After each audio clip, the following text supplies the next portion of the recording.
Homélie 14e de Saint Jean Chrysostome sur l'Évangile de Jean, chapitre 1, verset 16. Et nous avons tous reçu de sa plénitude, et grâce pour grâce. Nous disions dernièrement, mes frères, que Jean-Baptiste, pour lever les doutes de ceux qui se demanderaient comment Jésus-Christ, venu après lui pour prêcher, pouvait être plus ancien et plus illustre que lui, avait ajouté ces mots. Parce qu'il est plus ancien que moi. C'est là une des raisons. Mais il en ajoute une autre que nous avons maintenant à vous expliquer. La voici. Nous avons tous reçu de sa plénitude et grâce pour grâce. Et après celle-là, il en ajoute encore une autre. Car la loi a été donnée par Moïse, mais la grâce et la vérité a été apportée par Jésus-Christ. Que signifient ces paroles, direz-vous? Nous avons tous reçu de sa plénitude. C'est à quoi je dois d'abord m'attacher. Donner pour lui veut-il dire ce n'est point partagé. Il est lui-même le principe et la source de tous les biens. Il est la vie même, la lumière même, la vérité même.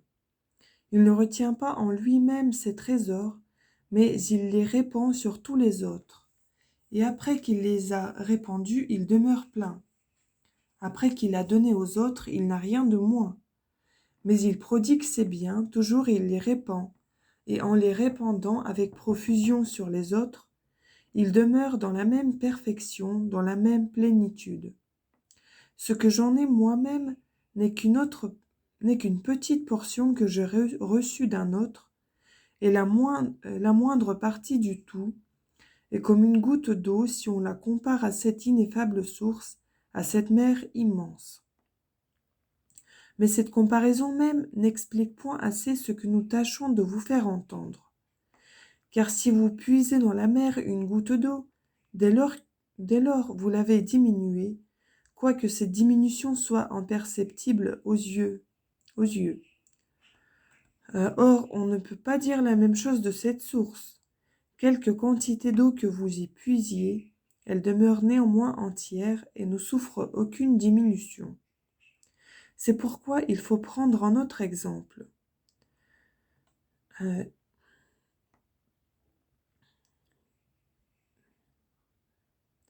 Et il est encore faible, mais il est encore faible et ne suffit pas pour représenter ce que nous voudrions décrire. Toutefois, il nous achemine mieux que l'autre à l'idée dont il s'agit.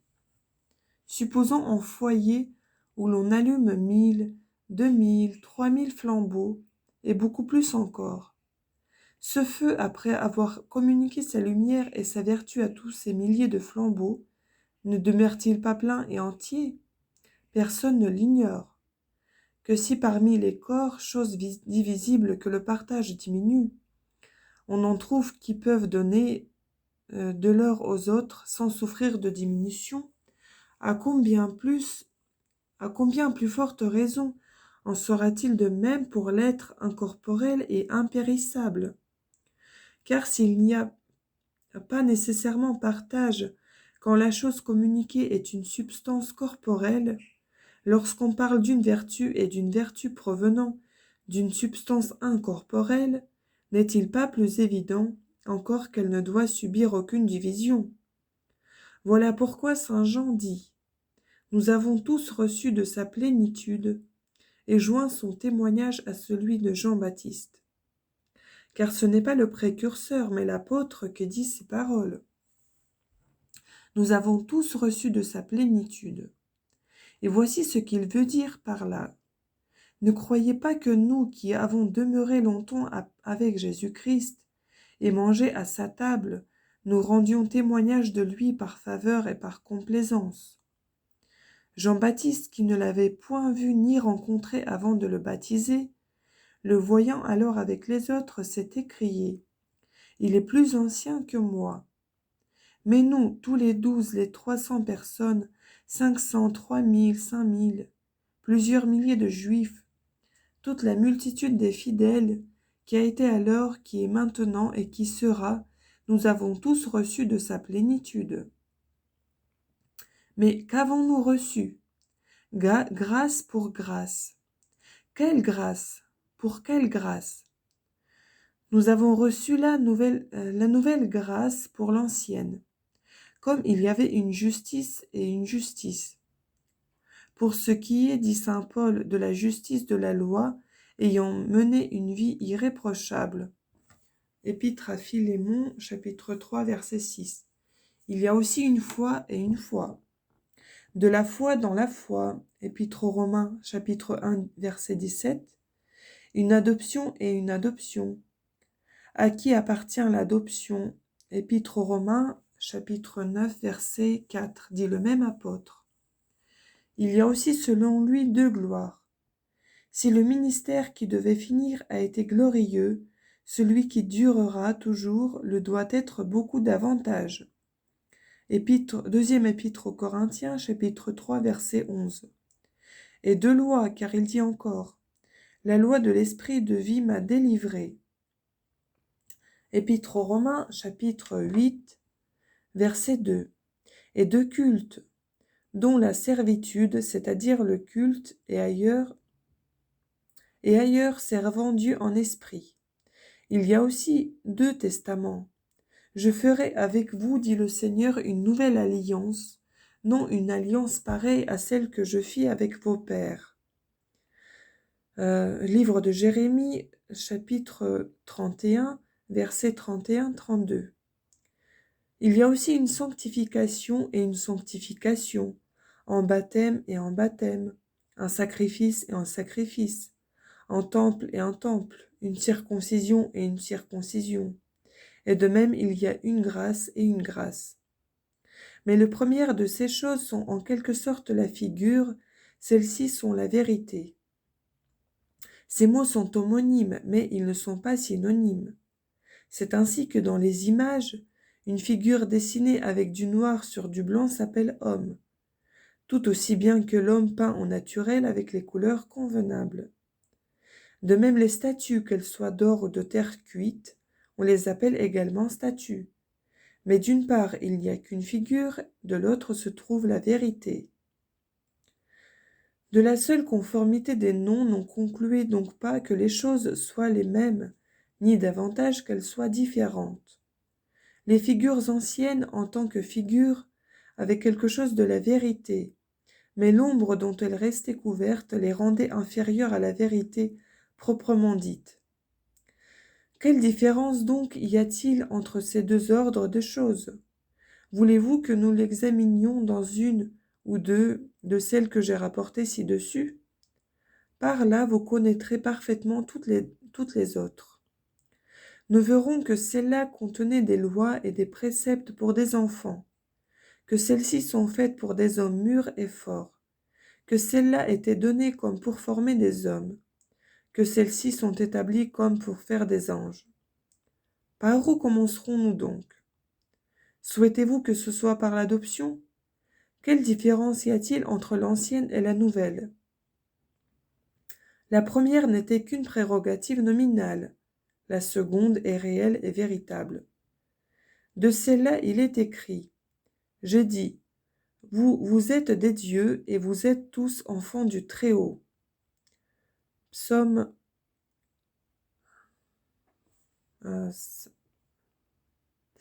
81, verset 6. Mais de celle-ci, ils sont nés de Dieu même.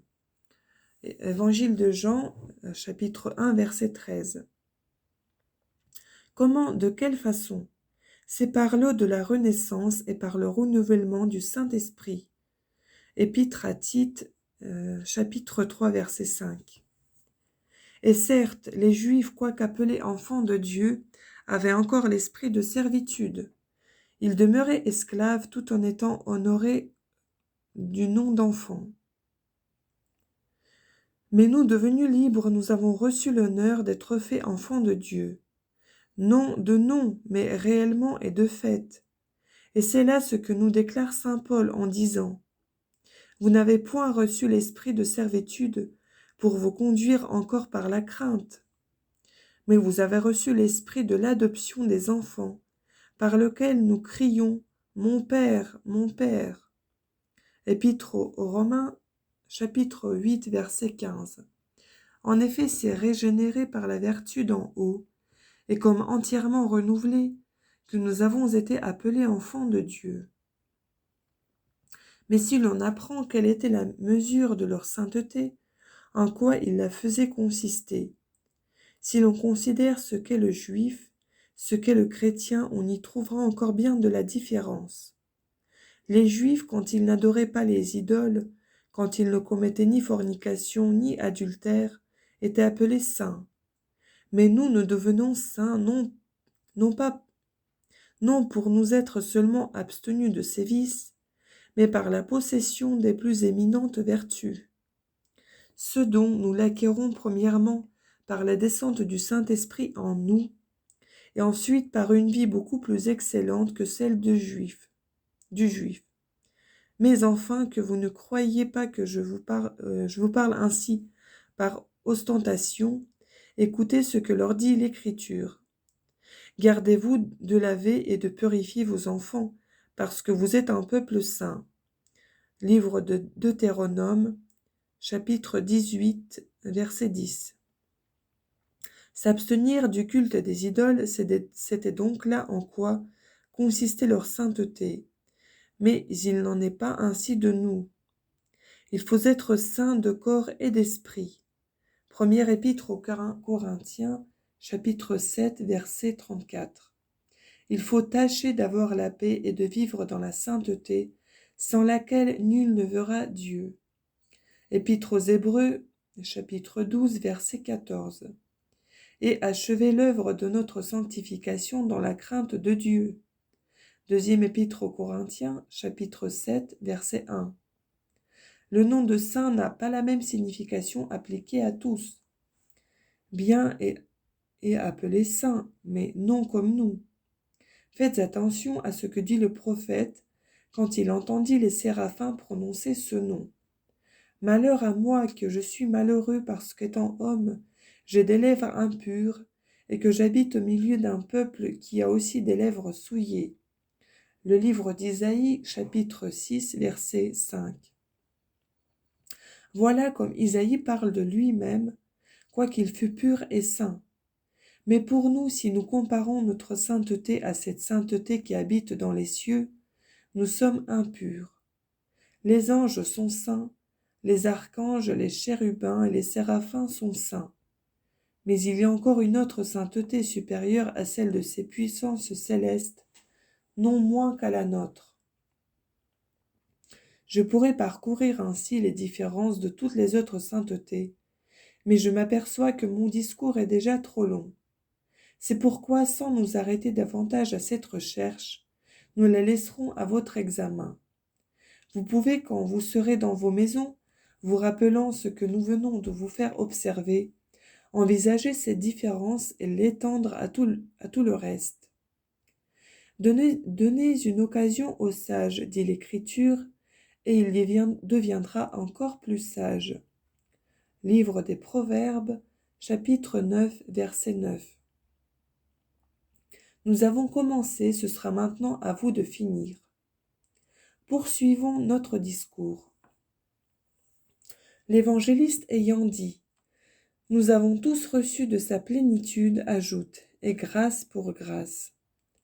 Par où il nous fait connaître que les Juifs ont aussi été sauvés par la grâce. Car dit le Seigneur, ce n'est pas parce que vous vous êtes multipliés que je vous ai choisis, mais c'est à cause de vos pères. Si ce n'est donc pas pour leur propre mérite que Dieu les a choisis, il est évident que c'est par la grâce qu'ils ont reçu cet honneur. Et nous aussi nous avons été sauvés par la grâce, mais non de la même manière. Nous ne l'avons pas été par les mêmes voies, mais par des moyens beaucoup plus grands et plus sublimes. C'est pourquoi la grâce que nous avons reçue n'est pas la même que la leur. Nous n'avons pas seulement reçu la rémission de nos péchés, en quoi il n'y a nulle différence entre eux et nous, également pécheurs. Mais Dieu nous donne aussi la justice, la sainteté, l'adoption, la grâce du Saint-Esprit avec plus de magnificence et d'abondance. C'est cette grâce qui nous rend chers et agréables à Dieu, non plus comme de simples serviteurs, mais comme étant ses enfants et ses amis. Voilà pourquoi Saint Jean dit « grâce pour grâce ». Les lois et les cérémonies légales étaient aussi des grâces, comme c'en est une encore d'avoir été tirée du néant. Car ce n'est point là une grâce de nos mérites précédents. Comment cela se pourrait-il puisque nous n'étions pas? Mais Dieu nous prévient toujours de ses bienfaits. Et non seulement notre création est une grâce, mais c'en est encore une que Dieu ait donnée aux hommes qu'il a créés, la connaissance de ce qu'ils doivent faire et ne point faire. Et que cette loi nous la trouvions dans la nature, que dans nous il ait placé l'incorruptible tribunal de la conscience. C'est une très grande grâce et en effet de son ineffable bonté. C'est encore une grâce d'avoir établi par la loi écrite la loi naturelle que nous avions violée, car la conséquence naturelle eût été le supplice et la vengeance de ceux qui avaient défiguré la loi une fois donnée. Cependant Dieu ne l'a point fait, mais il leur a fourni les moyens de se corriger, il leur a accordé le pardon qu'il ne leur devait point, par un pur effet de sa grâce et de sa miséricorde. Que ce fût là un pur don de sa miséricorde et de sa grâce, David nous l'apprend. Écoutez ce qu'il dit.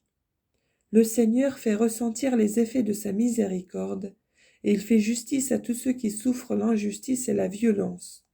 Il a fait connaître ses voies à Moïse et ses volontés aux enfants d'Israël. Psaume 102, versets 6 et 7. Et de Réchef. Le Seigneur est plein de douceur et de droiture. C'est pour cela qu'il donnera à ceux qui pêchent la loi qu'ils doivent suivre dans leur conduite.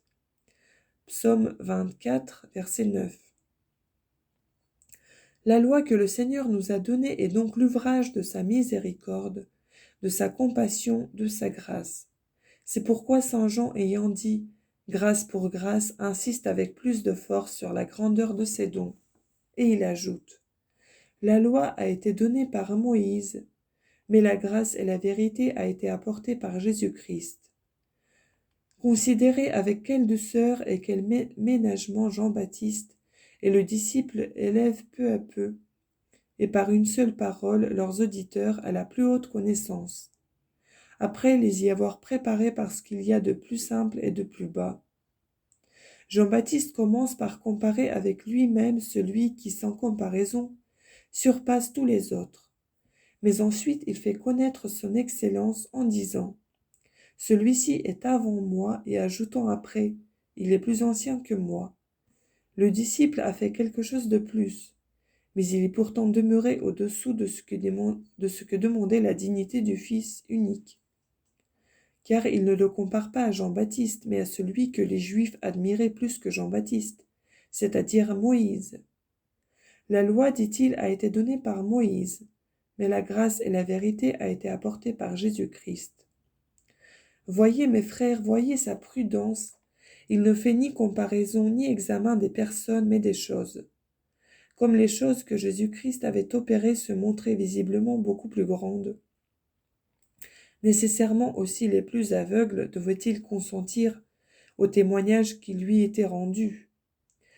Alors en effet que les œuvres mêmes, qu'on ne peut soupçonner ni de flatterie, ni d'envie ou de haine, parlent et rendent témoignage, quelque prévenus que soient ceux qui les voient, ils ne peuvent les nier, tant ce témoignage est sûr et certain. Car elles demeurent à tous les yeux, car elles demeurent à tous les yeux telles qu'elles ont été faites. C'est pourquoi elles sont au-dessus de tout soupçon et de toute réplique. Mais observez, mes frères, combien l'évangéliste a soin de ménager les esprits de ses auditeurs, de manière à ne pas choquer même les plus faibles.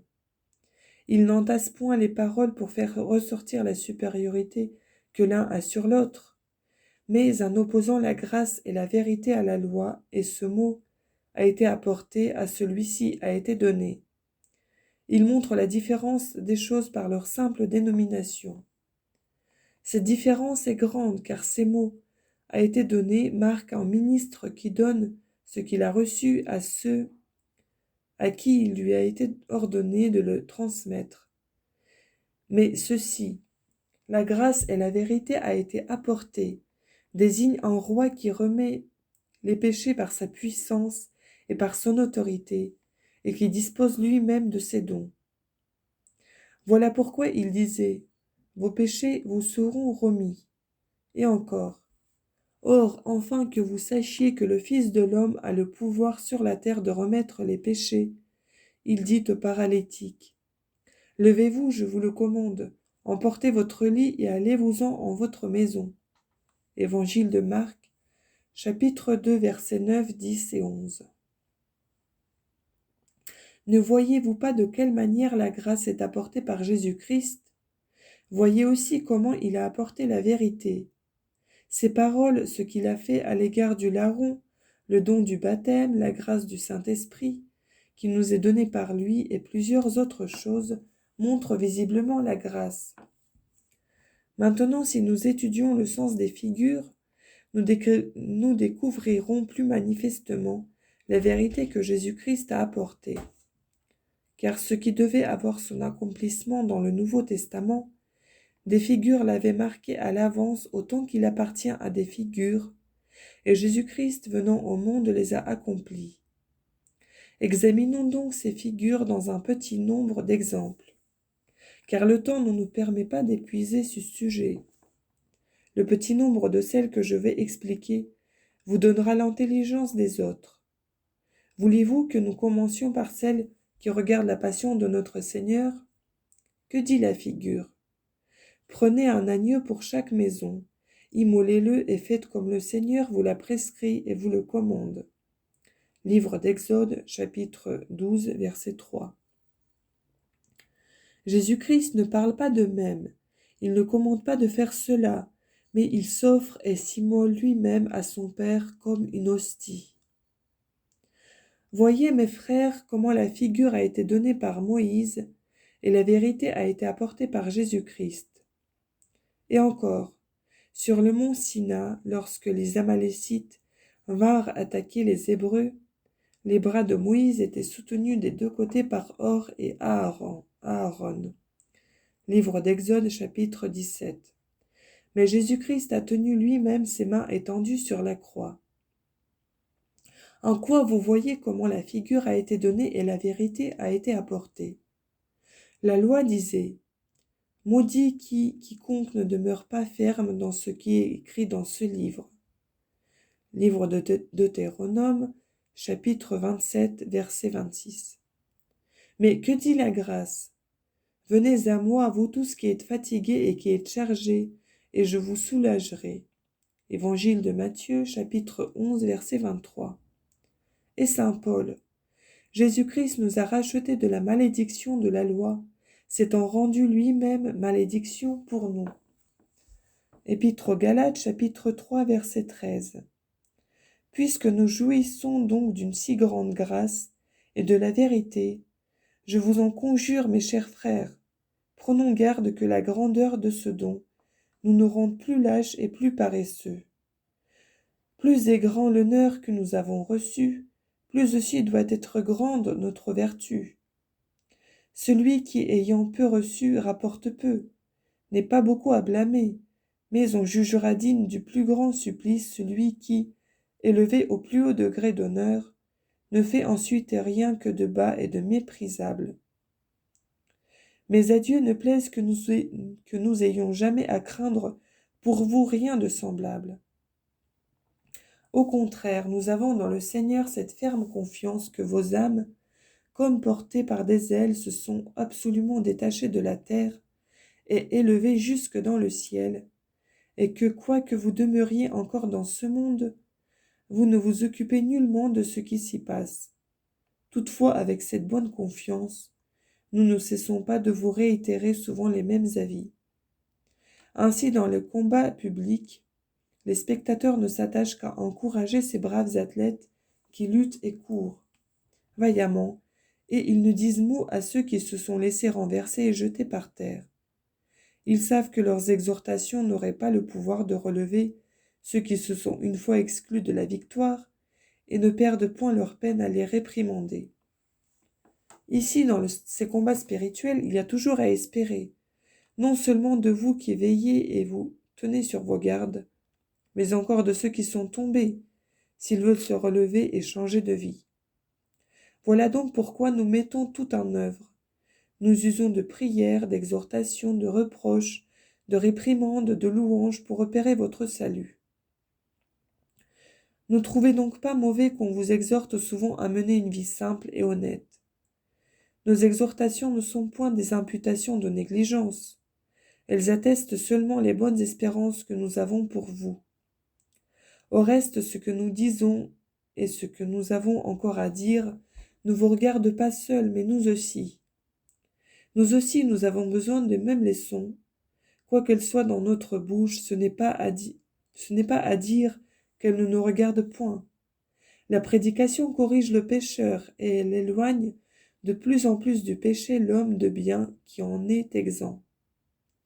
Et certes, nous-mêmes, nous ne sommes pas sans péché. La médecine nous est commune, les remèdes nous sont également offerts à tous, mais la guérison dépend de notre volonté. Celui qui use du remède comme il faut recouvre la santé. Celui qui n'applique point de remède à sa plaie augmente le mal et marche à sa ruine. Gardons-nous donc de murmurer du traitement. Au contraire, il faut nous en réjouir quand la prédication nous causerait d'amères douleurs.